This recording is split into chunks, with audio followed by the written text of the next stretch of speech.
پچھلے درس میں یہ آیات چل رہی تھیں کہ اللہ تعالیٰ نے فرمایا کہ اے نبی آپ مکذبین کی اطاعت نہ کریں. سورہ قلم.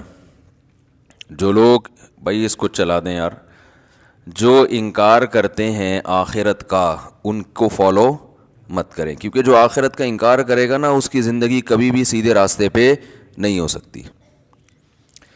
اس کو قانون سیدھے راستے پہ چلا سکتا ہے، لیکن قانون انسان کے بنائے ہوئے قانون بھی ناقص اور نگرانی بھی ناقص.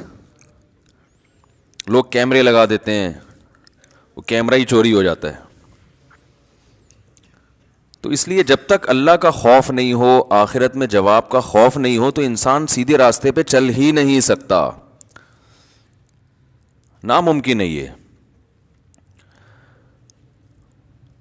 وہ مشہور واقعہ ہے نا، ایک تو بیان شروع ہی واقعات سے ہو جاتا ہے، تو یہ پھر کیا کریں. وہ ایک تقریب میں ایک خاتون کا لاکٹ چوری ہو گیا، بڑا قیمتی لاکٹ تھا. اب میزبان نے اعلان کیا بھائی یہ بڑا قیمتی لاکٹ ہے، اللہ کا واسطہ جو جس کا ہے دے دو. لوگوں نے کہا ایسے تو جو بھی دے گا وہ پکڑا جائے گا،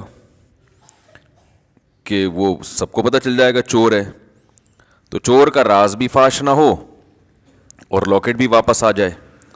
اس کا طریقہ یہ کہ لائٹ بجھا دو، خوبصورت سا پیالہ رکھو، بھائی جس نے لاکٹ چرایا ہے اس کو اللہ کا واسطہ دو، بولے بھائی چپکے سے اس میں ڈال دو، کسی کو پتہ بھی نہیں چلے گا، لاکٹ بھی آ جائے گا. لائٹ آف کر دی گئی. پہلے تو ڈرایا گیا، سمجھایا گیا، رونا دھونا کیا گیا، بھائی اللہ خیال تھا ترس آ جائے گا چور کو. تو لائٹ بجھا دی گئی. لائٹ کھولا تو دیکھا پیالہ بھی غائب ہے. صحیح ہے. لائٹ آن کی تو دیکھا کہ پیالہ بھی غائب ہے. تو آخرت کا خوف نہ ہونا تو پھر انسان پر کوئی نصیحت اثر نہیں کرتی، اور آخرت کا خوف ہے تو بہت ساری چیزوں سے بچا رہتا ہے. ہمارے ہاں جو مسلمانوں میں کچھ جرائم ہیں، کچھ نہیں بھی تو ہیں نا، بہت ساری ہم میں خوبیاں بھی تو ہیں، جو برائیاں نہیں ہیں. وہ کیوں نہیں ہے؟ آخرت کا خوف. ڈر ہوتا ہے یار، جانا تو ہے نا قبر میں. تو اللہ نے اس لیے حکم دیا مکذبین کو فالو مت کرو. اور ہم صبح و شام جن کو فالو کرتے ہیں وہ مکذبین ہی ہیں سارے. وہ آخرت پر ایمان نہیں ہوتا ان کا، ہوتا ہے تو ایسے کمزور. تو وہ کہاں سے آپ کو سیدھے راستے پہ چلائے گا بھائی؟ وہ تو پیسہ، شہرت، عزت، صحت، یہ 4-5 چیزوں میں گھماتا رہے گا آپ کو. عزت، پیسہ، شہرت. ہم جب چھوٹے تھے، حضرت اپنے شیخ حضرت مفتی رشید احمد صاحب رحمہ اللہ کی مجلس میں ہم جا کے بیٹھنا شروع ہوئے، تو اہل اللہ کی، ولی اللہ ہونے کی ایک علامت یہ ہوتی ہے کہ ان کی صحبت میں بیٹھ کر دنیا کی محبت کم ہوتی ہے. سمجھ رہے ہیں نا؟ دنیا کی محبت یہ اہل اللہ کی علامت ہوتی ہے. انسان کو زیادہ دولت، پلاٹوں، جائیداد، یہ باتیں کرنا اچھا نہیں لگتا. کام کرتے زیادہ باتیں نہیں کرتے، اس میں اس کو اچھا نہیں لگتا. یہ اس کی علماء مثال دیتے ہیں کہ جیسے واش روم ضرورت تو ہے، تو ضرورت سے انسان جاتا ہے واپس آتا ہے، وہاں کوئی شوق سے نہیں بیٹھتا کہ یار مجھے بڑا اچھا لگ رہا ہے تو میں یہیں بیٹھا ہوا ہوں، بیگم یہیں کرسی لے آؤ، یہیں ڈال کے بیٹھتا ہوں، یہیں چائے پیتا ہوں، یہیں مطالعہ کروں گا. کوئی کرتا ہے ایسے؟ ضرورت سے جاتا ہے بھائی نکلو. تو ضرورت تو ہے دنیا کی، ہر شخص کو ہے، پیٹ اللہ نے لگا دیا. عزت بھی ہر ایک کی خواہش ہے، عزت بھی انسان کے لیے ضروری ہے، بہت سے مصیبتوں سے بچا رہتا ہے عزت کی وجہ سے. صحت تو بہت ہی ضروری ہے، وہ تو ہم بھی بیانات کر چکے ہیں، اسلام کا حکم ہے صحت کی حفاظت کرو. لیکن ان چیزوں سے دل لگانے کی اجازت نہیں. دل بڑی قیمتی چیز ہے، یہ بہت سوچ سمجھ کے لگایا جائے گا. دیکھو دل ایسے کو دیا جاتا ہے جو دل کو پریشان نہ کرے.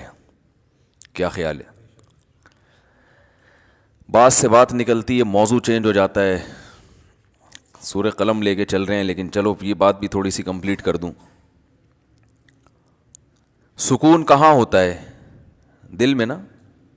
سائنٹیفک تو دماغ میں ہوتا ہے, میں بھی اس گہرائی میں نہیں جا رہا, کیونکہ بہت سے نا لوگ بیٹھے ہوتے کہتے ہیں بھائی یہ تو دماغ کی ساری, دل کا تو کام صرف پمپنگ کرنا ہے. تو شریعت نے تو ہر چیز کی نسبت دل کی طرف کی ہے نا, دل میں سکون, دل میں غور و فکر کرو. تو اس کی کیا وجہ ہے, یہ ایک الگ ٹاپک ہے. ابھی میں اس پہ چلا گیا نا کہ بھائی اسلام نے دل کو کیوں متوجہ کیا کہ ان کے سینوں میں دل نہیں ہے, یا ان کے دل سخت ہو چکے ہیں. سخت تو اصل میں ان کی کھوپڑی ہوئی ہوتی ہے, دماغ سخت ہو گیا ہوتا ہے, اثر نہیں ہو رہا ہوتا.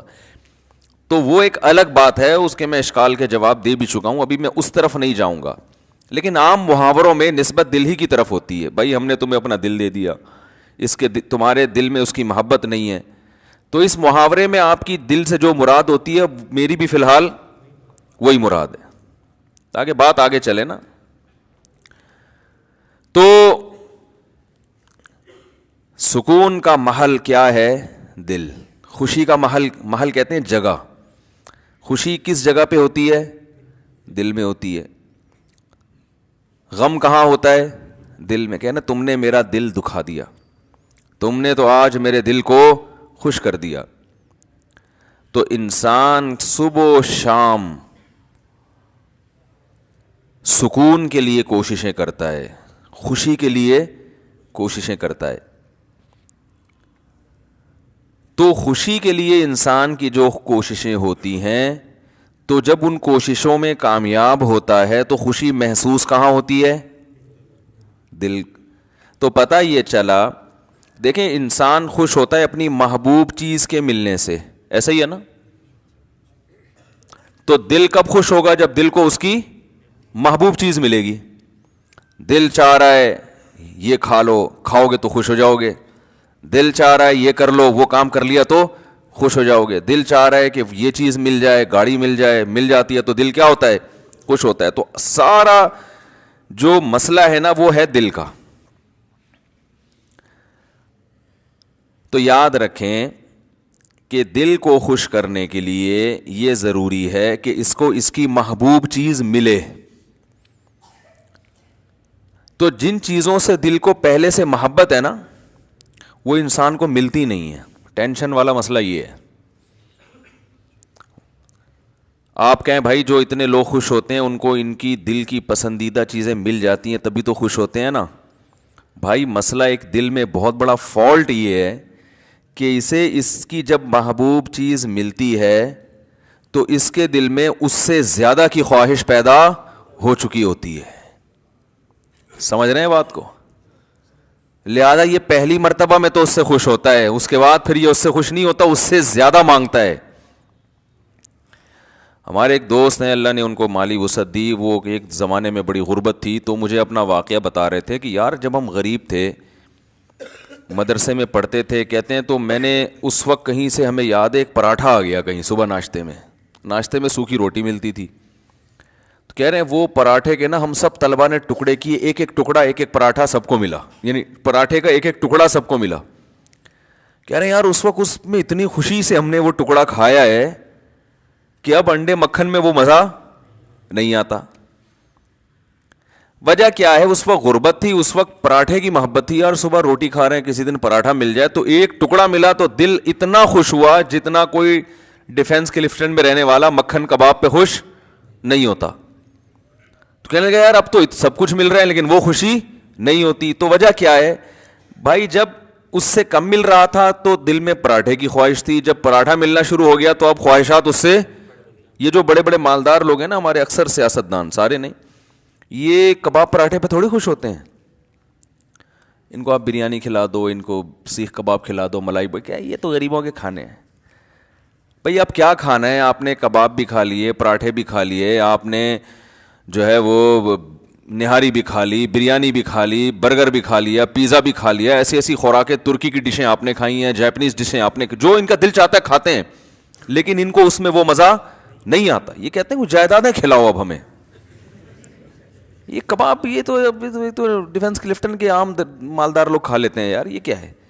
اب یہ اتنے ارب پتی بن چکے ہوتے ہیں کہ ان کی نظر میں اب یہ کباب بریانی کی کوئی ویلیو نہیں رہتی. اب جو بڑے بڑے سیاستدان ہیں ان کی خواہش کیا ہوتی ہے؟ بھائی جائیدادیں کھلاؤ یار ہمیں. اور جائیدادیں بھی ایک سرجانی ٹاؤن کی نہیں چاہیے ان کو, یہ چائنا پٹی, یہ تو غریبوں کی کرپشن ہے.